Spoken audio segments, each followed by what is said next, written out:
নমস্কার, কেমন আছেন সবাই? আমার চ্যানেলে আপনাদের সবাইকে আমি স্বাগত জানাই। দ্বাদশীর দিন বাড়িতে কাজিনরা মিলে একটা ফিস্ট করেছিলাম। তো সেখানে মেনুতে ছিল গোলবাড়ির মাটন কষা, সাদা ভাত। আর আজ গোলবাড়ির মাটন কষার রেসিপিটি আপনাদের সাথে আমি শেয়ার করব। গোলবাড়ির মাটনটা বানিয়েছিল আমার দেওর।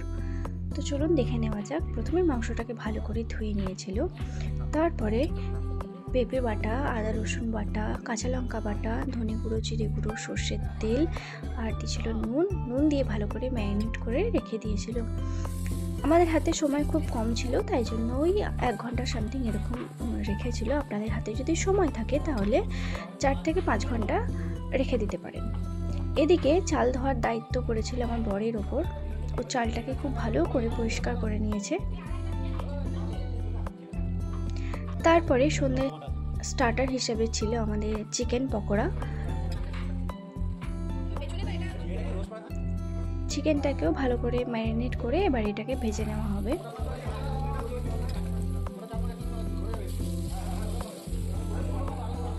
পকোড়া ভাজা হয়ে গেছে, এবার এটাকে আমরা একটা পাত্রে তুলে নেব। এবার ওই কড়াইতেই সর্ষের তেল দিয়ে তেলটা ভালো করে গরম হয়ে আসলে তার মধ্যে দিয়ে দেব আমরা তেজপাতা, তারপরে দেব বড় এলাচ, ছোট এলাচ, দারচিনি আর সামান্য একটু চিনি দিলে কালারটা ভালো আসে তাই। আর দিয়ে দিয়েছিল গোটা জিরে।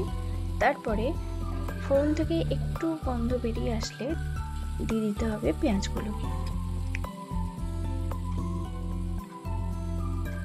পেঁয়াজগুলো ভালো করে ভাজা হয়ে গেছে, তো এর মধ্যে একটু দিয়ে দেবো নুনটা দেওয়ার কারণ পেঁয়াজগুলো যেন তাড়াতাড়ি নরম হয়ে যায়। তার মাঝখানে আমরা ছোট্ট করে একটু কফি ব্রেক নিয়েছিলাম। তো এরপরে ম্যারিনেট করা মাটনটা আমরা এখানে দিয়ে দিলাম।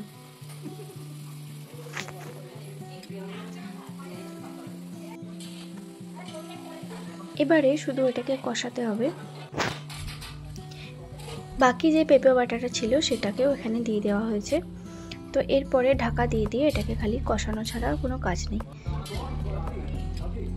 এরপর এর মধ্যে তুলে রাখা চর্বিগুলো আমরা দিয়ে দিলাম। তারপরে যে ভাজা মশলাটা আমরা করে রেখেছিলাম সেই ভাজা মশলাটাও এখানে আমরা দিয়ে দিলাম। তারপর আমরা এখানে দিয়ে দিলাম 2 কাপের মতো লিকার চা।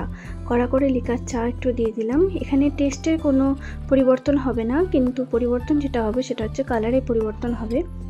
এরপর আমরা এখানে দিয়ে দিয়েছিলাম ছাতু না থাকলে বেসনটাকে ড্রাই রোস্ট করে দিতে পারেন। তৈরি হয়ে গেছে আমাদের গোলবাড়ি স্টাইলের মাটন কষা। আপনারা জানাবেন কেমন লাগলো। ভিডিওটি ভালো লাগলে লাইক, কমেন্ট, শেয়ার করবেন। টাটা।